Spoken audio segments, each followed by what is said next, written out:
बिस्मिल्लाहिर्रहमानिर्रहीम, अस्सलाम वालेकुम everyone, this is me Awais Zaheer and you are watching Pakistan property services. आज हम लोग मौजूद हैं इस टाइम मस्कन हाइट के जो न्यू एक प्रोजेक्ट की लॉन्चिंग हो रही है उसके हवाले से आमिर भाई आज हमें ज्वाइन करेंगे जो कि इस प्रोजेक्ट के सीईओ हैं और इनसे हम कुछ ओवरव्यू लेंगे इंशाल्लाह इस प्रोजेक्ट के बारे में। जो आपको कंसर्न्स होते हैं रिगार्डिंग कोई इन्वेस्टमेंट इन हाई राइज, वो सारी चीज़ें हम आमिर भाई से पूछेंगे। कैसे आमिर भाई, ठीक ठाक है? अल्हम्दुलिल्लाह जी। माशाल्लाह आमिर भाई, फर्स्ट ऑफ ऑल तो आपको कांग्रेचुलेशन कि आपने बैरियर टाउन के अंदर एक बहुत प्राइम लोकेशन के ऊपर मस्कन हाइट का प्रोजेक्ट लॉन्च किया और मुझे इस चीज़ की खुशी है कि ये वो तमाम तर कंसर्न्स पूरे कर रहा है प्रोजेक्ट जो एक हमारे एंड यूज़र की रिक्वायरमेंट होती है। और समटाइम कुछ चीज़ें हो चुकी होती हैं, कुछ होनी होती हैं, लेकिन सेल्स ओपन हो जाती है। तो आप किस तरह से प्लान कर रहे हैं अपने इस प्रोजेक्ट को लेके और आने वाले टाइम के अंदर क्या प्लानिंग्स हैं? बिस्मिल्लाहिर्रहमानिर्रहीम। वैसे भाई बहुत शुक्रिया आपके आने का, वक्त देने का। सबसे पहले थोड़ा सा बता दूँ कि Altaf Shakoor associate private limited, basically जैसे आपने बताया कि हमने इस जो कल्चर है पूरी इन्वायरमेंट का, ये सीईओशिप के कल्चर को इसको हमने ख़त्म किया। और हम जब दोनों डायरेक्टर बैठते हैं तो हम ये बात करते हैं कि we are basically the directors. हम डायरेक्शंस देने वाले लोग हैं, काम करने वाले लोग हैं। और उसमें हमने इस ऑपरेशन स्ट्रैटेजी को चेंज किया। तो I will be the chief operating officer as well as the chief executive officer. तो उसमें ये सारी चीज़ें हम दोनों डायरेक्टर्स की एक ख्वाहिश भी ये है कि हम इसको जितना बेहतर कॉरपोरेट तरीके से लेके चल सकें। तो इसमें अवैस भाई ये जो कंसर्न आपके हैं इस पे, ये आपके बड़े वैलिड कंसर्न है। इस वक्त जो मार्केट की नहीं, दरअसल किसी भी चीज़ को मार्केट से रिलेट कर देना मुनासिब वर्ड्स नहीं है जी। एक चीज़ होती है जो वैलिड चीज़ है, वो ये है कि वैलिड कंसर्न्स कि मेरा एक हक बनता है कि मैं कोई काम करने जा रहा हूँ तो मुझे क्या अथॉरिटी है, मैं क्या पूछ सकता हूँ। तो अल्हम्दुलिल्लाह हम उन तमाम कंसर्न्स को पहले फुलफ़िल करने के बाद कि अगर हमारा आप प्रोफेशनल बैकग्राउंड देखें तो we are very by the kind of almighty Allah, we are very sound in our profession and what we were doing and what we are doing, we are in safe zone. हमने इस project को शुरू करने के बाद जब हमने जिस वक्त हमने अवैस भाई इसको एक्वायर किया इस जगह को, और हमारी बैरिया टाउन प्राइवेट लिमिटेड के साथ ये कमिटमेंट हुई और इस चीज़ की प्रोजेक्ट की हमने प्लानिंग शुरू की कि 5 कनाल पे हम अपार्टमेंट बिल्डिंग बनाना चाहते हैं। तो फ्रॉम द सेम डे हमने इसकी प्लानिंग स्टार्ट कर दी। हमने इसकी प्लानिंग स्टार्ट की और our main concern was the designing, plannings and then final approvals. हम किसी भी प्रोजेक्ट में 90% वेटेज जो है ना वो इस फेज़ को दे देते हैं। ठीक है। हम ये कहते हैं कि जब तक इसकी डिज़ाइनिंग, इसकी प्लानिंग और इसकी अप्रूवल्स ना हुई हों तो कोई भी काम एग्जीक्यूट हो ही नहीं सकता। बिल्कुल। तो हमने ये दे दी है। तो अब ये हम तो इसका credit goes to, for example हम इसका हमेशा ये, मैं एक एग्जांपल कोट करता हूँ अपनी टीम के साथ भी, कि जो Burj Khalifa, it was a design, it was a planning and it was a approval. Burj Khalifa भी उन्हीं मैसन्स ने और उन्हीं कारीगरों ने और उन्हीं मजदूरों ने मिल के हाथों से बनाया है कि जो कि आज एक 5 मरले का घर बनाते हैं। बिल्कुल। तो हमारी पाकिस्तान लेबर को वैसे भी देखते हैं कि वर्ल्ड ओवर ये इस प्रोफेशन में बड़ी है। तो अल्हम्दुलिल्लाह जी, we are final stage, here we are launching. कि लॉन्चिंग इज़ ओनली कि इसकी एक्सीवेशन और इसकी क्या कहते हैं कंस्ट्रक्शन शुरू हो जाए। तो इंशाल्लाह हमें अपना उन चीज़ों का बड़ा अल्लाह ताला की बड़ी मदद शामिल हाल रही है। तमाम अथॉरिटीज़ की हमें गाइडेंस रही है इसमें। हमने तमाम आमिर भाई, मस्कन जो है ये एक रेजिडेंशियल कम्युनिटी है और एक लाइफस्टाइल होगा आने वाले टाइम के अंदर। स्पेशली मैं समझता हूँ वो लोग जो इवन के लोकल भी इस चीज़ को सोच रहे होते हैं कि हमें एक घर मिले और वो घर एक वो पूरी चीज़ें फुलफ़िल कर रहा हो जो कि एक घर की नीड होती है। इसी तरह से हमारे जो ओवरसीज़ क्लाइंट हैं, स्पेशली वो जब दुबई, सऊदीया, Kuwait, Australia, Canada, each and everything जो भी जिस कंट्री से कर रहा होता है बिलोंग, तो वहाँ के जो वो देख रहे होते हैं बिल्डिंग्स, इंफ्रास्ट्रक्चर्स को, तो वो एक अपने ब्रेन के अंदर इस चीज़ को बना रहे होते हैं कि क्या ये जो दिखाया जा रहा है क्या ये वैसे ही होगा। फिर यहाँ पे हमारी चीज़ जो यहाँ पे होती है जब एग्जीक्यूट हो रही थी, फाइनल चीज़ें हो रही थी, तो देन जब अगर खुदा ना तो उसमें कोई थोड़ी बहुत वेरिएशन आए तो उस चीज़ का उनको भी होता है कि यार हम लोगों ने तो ये समझा था और ये चीज़ क्या बन रही है। तो हमारा इस प्रोजेक्ट का जो सारा प्लान और फेज़ है, आपने ऑलरेडी बताया कि प्लानिंग इसका पार्ट थी और प्लानिंग के अंदर ही सारी चीज़ें हुई, तो इसको आप किस तरह से इंश्योर करेंगे कि जो हम लोग मस्कन लेके आ रहे हैं वो क्या वो घर की नीड पूरी कर रहा है, वो क्या उसमें जो रहने वाले होंगे उनको एक पूरा वही वाला इन्वायरमेंट मिलेगा जो एक घर के अंदर होता है, और क्या जो उनकी इन्वेस्टमेंट है सबसे बड़ा के रिटर्न ऑन इन्वेस्टमेंट वो कितना आप इसको जी किस तरह बिल्कुल, से। अवैस आपकी बात बड़ी वैलिड है। इसको दो पोर्शंस में आपकी जो सवाल है, पहला सवाल ये है कि जो बंदा क्लाइंट हमारा इन्वेस्ट कर रहा है उसमें क्या उसकी हम तमाम रिक्वायरमेंट फुलफ़िल करते हैं। पहले तो हमें ये देखना होगा कि इस सेगमेंटेशन को थोड़ा सा एक मुश्किल ज़रूर है, लेकिन हमें डाइजेस्ट करना है कि what is the difference in between apartment building community and the ground homes. 5 marla के घर का कोई कंपैरिजन इस कम्युनिटी से नहीं किया जा सकता, क्योंकि 5 मरले के घर की जो इम्पोर्टेंस है वो मैं कभी भी नहीं कहूँगा कि एक माइंडसेट को मैं चेंज कर दूँ और मैं उनसे कहूँ कि नहीं जी आपने 5 मरले में नहीं रहना, आपने अपार्टमेंट बिल्डिंग में रहना है। लेकिन अपार्टमेंट बिल्डिंग की जो लाइफ स्टाइल है वो 5 मरले के, तो आप एक तरफ रहने दें, 5 मरला तो बहुत छोटी सी प्लेस हो जाती है।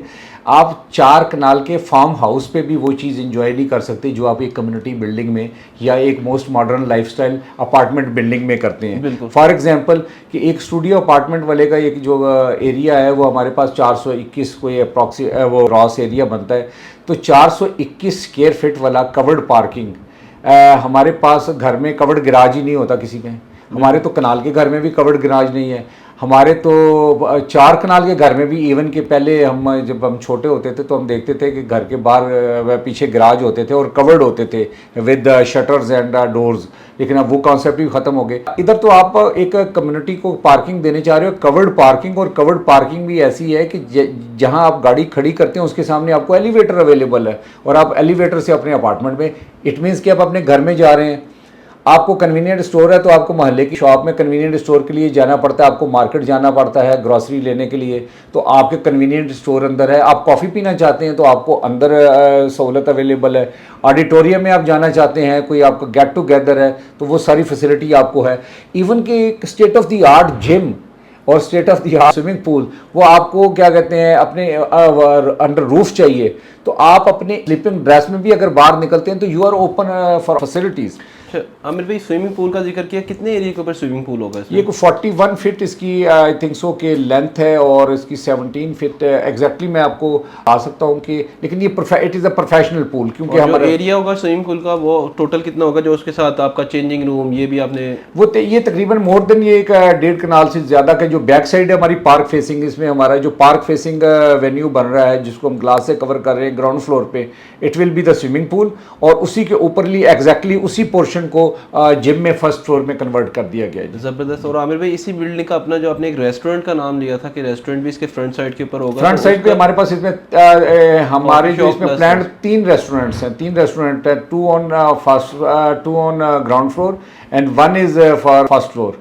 और उसमें हमारे पास लाइव कुकिंग का हमने एरिया एक डेवलप करने की कोशिश की है कि ये हमारे डिज़ाइन आर्किटेक्ट ने लाइव कुकिंग के कॉन्सेप्ट पे दिए कि हम कम्युनिटीज़ के लिए अपनी कम्युनिटी के जो अवेलेबल कम्युनिटी है रहने के लिए 152 मैंने आपको बताया कि हमारे अपार्टमेंट है, तो मोस्ट मॉडर्न कॉन्सेप्ट है कि वो कहीं भी ये समझे कि they are living in Pakistan but with having the all the facilities available in the international market. और आमिर भाई इसमें आजकल जो प्रोजेक्ट चल रहे हैं उसमें इतनी इम्यूनिटीज़ तो बता दी जाती हैं लेकिन वो ऑन मैप शो नहीं की जाती हैं। आपने माशाल्लाह डे केयर सेंटर का भी एक जिक्र किया है कि वो भी, उसमें सबसे ज़्यादा इम्पॉर्टेंट चीज़ ये है कि अवैस मैं जो पहले मेंशन कर रहा हूँ कि एक है प्लान्ड और मैं बार बार लफ्ज़ अप्रूव मेंशन कर रहा हूँ, अप्रूव्ड। अप्रूव्ड मीन लॉक्ड जी। जब किसी चीज़ को आप ड्रा करते हैं और उसको अप्रूवल की तरफ लेके जाते हैं तो it means you are not only stakeholder, इसमें अप्रूवल अथॉरिटी भी स्टेक होल्डर है जी कि which they have approved on document. तो अब उसी स्पिरिट में कंपाउंडेबल वायलेशंस आर देयर। दीवार 2 फुट इधर होगी, 2 फुट इधर नहीं हो सकती थी, इसकी डायरेक्शन ऐसे होनी थी, ऐसे हो चाहिए। But the thing is very important कि लॉक्ड प्रोजेक्ट मीन्स कि आपने अगर वहाँ स्विमिंग पूल बनाया है तो you can not build apartment over there, you can not build day care. हमने जब बताया है तो हमने स्पेसिफिक एरिया के साथ डिफाइन किया है और अप्रूवल हुई है उसी चीज़। और इसी तरह लॉन्ड्री एरिया भी है जो कि ओवरऑल एक जी लॉन्ड्री है, सैलून है and you can see it on approved floor plans. ये हमारा फ्लोर प्लान्स पे व्यूअर्स वो आप ये वाला जो प्लान होगा वो आप एनी टाइम जिस टाइम चाहें आप डिमांड कर सकते हैं और हम लोग इवन के जो यूनिट भी आपको सेल करेंगे वो विद स्टैम्प हम करके देंगे कि इसमें कोई ऑल्ट्रेशन नहीं होगी। उसमें दो तीन चीज़ें हैं जी कि इसमें हम डॉक्यूमेंटेशन में अपने आप को और अपने क्लाइंट को स्पेशली, क्योंकि हम मार्केट में एक अवेयरनेस कैंपेन के तौर पे इस प्रोजेक्ट के साथ चल रहे हैं कि हम इंश्योर कराना चाहते हैं कि ये एक अवेयरनेस कैंपेन है, ये एक प्रमोशनल कन्वेंस नहीं है, वो कैंपेन नहीं है कि जिसमें हम ये चाह रहे हैं कि हम सर्विस को बेच दें। हम ये चाह रहे हैं कि हमारे क्लाइंट को या मार्केट में ये अवेयरनेस होनी चाहिए कि जिस चीज़ को वो साइन कर रहा है, जिस चीज़ को वो ले रहा है, तो उसमें there should be a cut plan. इसकी जो बेसिक चीज़ है, one is the AutoCAD designing, AutoCAD drawings of the specific floor, और उसके बाद AutoCAD design of the specific apartment with the designated number. You can not change the number also, क्योंकि जब आप किसी को बताते हैं कि शायद किसी ने आज बड़े शौक से ले लिया कि हमने 2001 लिया है, तो आप उनको बुला के कहते हैं जी अब आपके अपार्टमेंट का नंबर 2003 हो गया, तो it make some irritation in the mind कि यार मैंने तो 2001 लिया था, शायद कोई चीज़ प्लान चेंज हुआ है। तो वो ऑटोकैड का फॉर्मेट का stamp sign by the company and उसको वेट करे क्लाइंट खुद at the time of booking, ठीक है, कि उसको साइन और सिग्नेचर करे। और फिर इसमें 2D प्लान्स, 2D प्लान्स उसको हम कहते हैं कि जो हमारा एक्चुअली 3D होता है, इसकी अगर हम ऊपर से व्यू लेते हैं तो इट इज़ 2D प्लान, वो भी साइन हो और तमाम ऐसी डॉक्यूमेंट जो भी रेलिवेंट हो उसको eight the time of booking discuss भी किया जाए और उसको लॉक किया जाए साइन करके। बिल्कुल ठीक है आमिर भाई। अब माशाल्लाह 5 कनाल के ऊपर ये प्रोजेक्ट है जिसमें LDA के बायलॉज अप्लाई होने के बाद front side, left, right side, back side जो एक रिक्वायरमेंट होती है LDA की, हमारे जो बिल्डिंग का कवर्ड एरिया है वो क्या बचता है? ये हमारा जो तमाम हमारे प्रोजेक्ट का इस टाइम में ये more than 300,000, 3 lakh square feet से ऊपर है हमारा। और आमिर भाई इसमें हमारे माशाल्लाह इस 5 कनाल के प्रोजेक्ट के अंदर टोटल कितने यूनिट्स हैं? 152 जी, 152 यूनिट्स इंक्लूडिंग पेंट हाउसेज माशाल्लाह। और इसमें अगर हम क्लासिफिकेशन आ जाए, स्टूडियो, 1 बेड, 2 बेड, 3 बेड, इसमें हमारे पास जी टोटल इन्वेंट्री जो है 20 स्टूडियो अपार्टमेंट हैं, 61 बेड अपार्टमेंट हैं, 32 2 बेड अपार्टमेंट हैं और 32 ही हमारे पास 3 बेड अपार्टमेंट हैं, 8 पेंट हाउसेज हैं। और 2, 3 और पेंट हाउसेज हमारे जो हैं ये we are unique in our design कि हमारे तमाम ये प्रॉपर्टीज़ जो हैं 2, 3 bed, 2 bed, 3 bed and all penthouses with standard maid rooms. और आमिर भाई इसमें एक चीज़ और भी मैंने देखी थी कि आपके जो अपार्टमेंट्स हैं उनके जो बालकनीज़ हैं उनके लिए आपने स्पेस काफ़ी वाइड रखी है, तो वो क्या एक आपका ये सारा जी, ये सारा credit goes to our architect. No doubt हम दोनों डायरेक्टर्स की बहुत ज़्यादा हर लेवल पे, इवन के हम अपने ज़बान से शायद उसको अगर कहेंगे तो वो अच्छा नहीं लगता। आप हमारे कंसल्टेंट से पूछ सकते हो कि we both directors are very much concerned कि हम इसको बड़ा कीनली एक एक लाइंस को देखते हैं और हम इसकी आप क्या कहते हैं ना कि सेंस ऑफ ओनरशिप के साथ हम इसको डिज़ाइनिंग फेज़ में बैठे हैं कि जी अगर आप इतने बड़े टेरेसेस दे रहे हो तो आप ये क्यों दे रहे हो, तो उसमें ये credit goes to our architect. Aamir भाई एक जो मैं समझता हूँ कोई हाई रेज प्रोजेक्ट के फ्लॉप या फिर सक्सेसफुल होने की वजह उसकी पार्किंग होती है। आपने माशाल्लाह ऑलरेडी बताया कि 3 बेसमेंट्स आपने डेडिकेट किए हैं पार्किंग के लिए, not dedicate, it is approved. और अप्रूव्ड पार्किंग के साथ जो आप ये प्रोजेक्ट लेके आ रहे हैं, आपने बोला कि 152 यूनिट्स हैं और 3 बेसमेंट्स में इतने एरिया के साथ मुझे पता है कि इजीली पार्किंग जो है सारी मैनेज होगी। तो पार्किंग के हवाले से फर्दर भी कोई चीज़ जो मैं चाहूँ कि आप हमारे व्यूअर्स को अपडेट करें? पार्किंग में हमने फ्यूचर रिक्वायरमेंट देखते हुए लिखा क्योंकि ये हमारी एक मॉडल प्रोजेक्ट है। इसमें हमारा there will be no concept of even के bike parking in front of and in the side of building. हमने इसमें डेडिकेट जगह की है जिसके लिए हमें बाइक्स पार्किंग के लिए, और उसमें हमने state of the art we are offering EV chargers, electric vehicle chargers हम अपने लेवल 3 पे दे रहे हैं कि आइंदा आने वाला वक्त इलेक्ट्रिकल व्हीकल्स का है, तो उसको भी हमने प्लान किया है। अच्छा, अभी एक चीज़ हमारे क्लाइंट कहते हैं डेडिकेटेड पार्किंग, तो उसमें माइंड में आता है यार ये 1001 वाला अपार्टमेंट है, इसका नीचे तख्ती लग गई कि ये जी 1001 वाला अपार्टमेंट है। अब वो साहब ने अपनी एक संगली लगा दी और वो आए हैं, नहीं आए, लेकिन हमारी वो पार्किंग एक चूँकि होगी और हर बंदे की ख्वाहिश ये होती है कि यार मैं लेवल 1 पे रह लूँ। लेवल 2 और लेवल 3 पे फिर अगेन जाना पड़ेगा, तो उसको कैसे आपने मैनेज हाँ जी, किया? वो डेडिकेट से अलावा उसको मार्केट में उसके काफ़ी नाम बन गए, अलॉटेड पार्किंग, फिर उसकी स्टैम्प पेपर्स बनने लग गए। तो इट इज़ द के मोस्ट मॉडर्न कॉन्सेप्ट वैसे भाई। दरअसल बात ये है कि जब हमने गाड़ियों की पार्किंग प्लान कर ली है, तो इसमें हमारे कस्टमर को भी, हमारे क्लाइंट्स को भी इसको बड़ा अच्छी तरह अंडरस्टैंड करना चाहिए। It is a basically concept of automated parking, जिसमें आप जब एक RFID स्कैनर के साथ अपने वो चीज़ गाड़ी का स्टिकर स्कैन कराने के बाद जब आप अंदर आते हैं, तो there are signs of the available slots in green and occupied slots in red. तो जहाँ रेड लाइट्स होती हैं वहाँ आप एज टू एज गाड़ी भी नहीं खड़ी कर सकते। बिल्कुल। It will trigger alarm. देखिए, हर चीज़ की एक स्टैंडर्डाइजेशन होती है कि अगर मैंने सिर्फ की जगह को ऑक्यूपाई करनी है तो शायद मैं इस 2 बेसमेंट में भी इसकी पार्किंग पूरी कर देता।